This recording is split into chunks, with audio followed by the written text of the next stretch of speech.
കേരള സർവകലാശാല രജിസ്ട്രാറെ വീണ്ടും നീക്കാൻ രാജ്ഭവൻ ഒരുങ്ങുന്നു. KS അനിൽകുമാറിന്റെ സസ്പെൻഷൻ റദ്ദാക്കിയ സിൻഡിക്കേറ്റ് തീരുമാനം ഗവർണർ അസാധുവാക്കും. KS അനിൽകുമാർ സർവകലാശാലയിൽ കയറിപ്പോകരുതെന്ന് താൽക്കാലിക വൈസ് ചാൻസലറുടെ ഉത്തരവ് വന്നിട്ടുണ്ട്.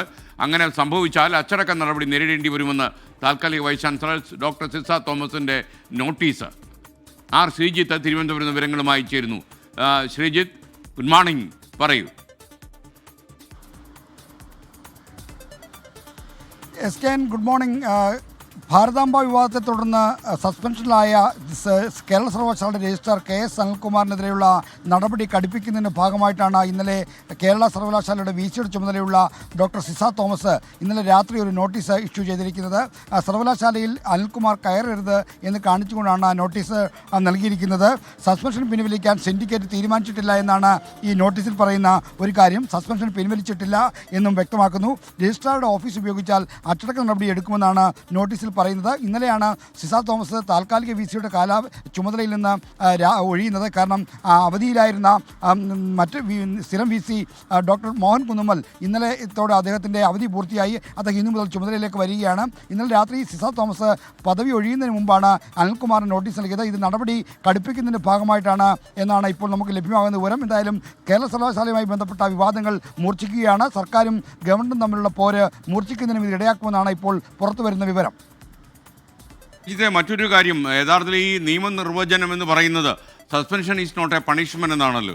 അതൊരു ശിക്ഷാ പരിപാടിയല്ല, ആളിനെ മാറ്റി നിർത്തുന്നത് മാത്രമാണ്.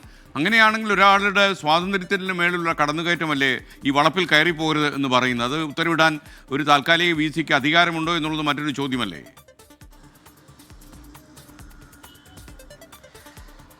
SKN, തീർച്ചയായും സസ്പെൻഷൻ ഒരു പണിഷ്മെൻ്റ് അല്ല എന്ന കാര്യം അതൊരു നടപടിയുടെ ഭാഗമായി അദ്ദേഹത്തെ മാറ്റി നിർത്തുന്നു എന്ന് മാത്രമേ കണക്കാക്കാൻ കഴിയുകയുള്ളൂ. അതുകൊണ്ട് തന്നെ അദ്ദേഹത്തിൻ്റെ ഇത്തരത്തിലൊരു പൗരസ്വാതന്ത്ര്യത്തിന് മേലോ അല്ലെങ്കിൽ ഉദ്യോഗസ്ഥനെന്ന അവകാശത്തിന് മേലോ കടന്നു കയറാൻ അധികാരമില്ല എന്ന് ഇടതുപക്ഷ സംഘടനകളും വിദ്യാർത്ഥി യുവജന സംഘടനകളും ചൂണ്ടിക്കാണിക്കുന്നുണ്ട്.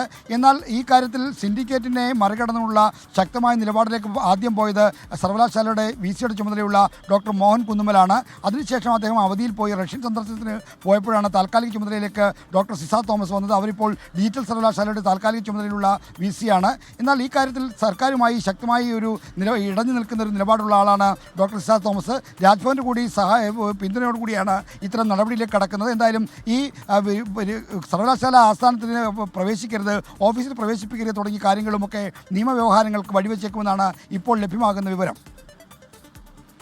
Thank you Sreejith. യഥാർത്ഥത്തിൽ ഈ താൽക്കാലികക്കാരുടെ കടന്നുകയറ്റമാണ് കേരളത്തിലെ മിക്ക ഒരു സർവകലാശാല ഒഴിച്ച് ബാക്കി എല്ലാ സർവകലാശാലകളിലും അങ്ങനെ തന്നെയാണ്.